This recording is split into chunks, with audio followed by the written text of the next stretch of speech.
Welcome to the Kentucky Museum. Right now we're standing outside of the Felts House. The Felts House was built 200 years ago in Logan County, and there are conflicting accounts of whether it was built in 1810 or 1815, but we do know for a fact that the Felts family occupied this house for 150 years. And in 1980, the Felts House was donated to the Kentucky Museum, and in order to move it from Logan County to this spot right here, they had to take the chimneys off and the roof, and they had to transport the box of the house on a tractor trailer bed. Now the house is made of poplar, oak, and walnut, and the shingles on the roof are made of red oak, and they're in turkey tail pattern. Architecturally, this house is a folk house, but is also known as a dog trot house. As you can see, we are now inside the Felts house, and we are in the kitchen area of the house.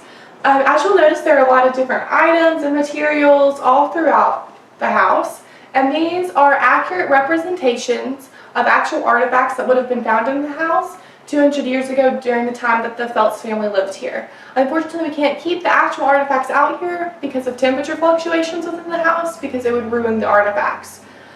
So as you can see, this is the kitchen area, and behind me is the fireplace, and this is where all the cooking would take place in the house, as well as this is the place where they would keep warm during the winter months or during like colder summer nights. And next to it is a stack of firewood, and during this time firewood was very important, so it would have been part of their daily chores to go out and cut the wood because it was essential for cooking and for providing warmth during the winter. And if we'll come with me and move over this way, you will notice that a bed has actually been placed in this room.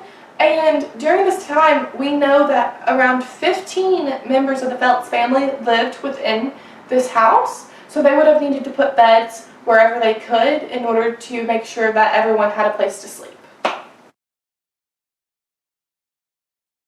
Now we're upstairs in the boys' bedroom. And this is where all the boys of the house would have to stay, and several generations at a time would actually stay up here because many of the unmarried males would also stay up here. And so you will notice that these beds don't have box springs. Instead, they would use ropes to keep the mattresses up. And this is a standing bed, and right here is a trundle. And what would happen was they would push the trundle bed underneath the standing bed so there's more room. And then you will notice some trunks and things, and that's where they would keep their clothing and any other personal materials. And then behind me you will see the fireplace, which would allow them to have some heat and warmth during the night or during the winter months. So now let's go back downstairs and check out the rest of the house. Right now we're in the best room of the Felts house, and this room is known as the best room because the nicest furniture would be in here, and this is where they would entertain guests, and also the head of the household would be staying in this room.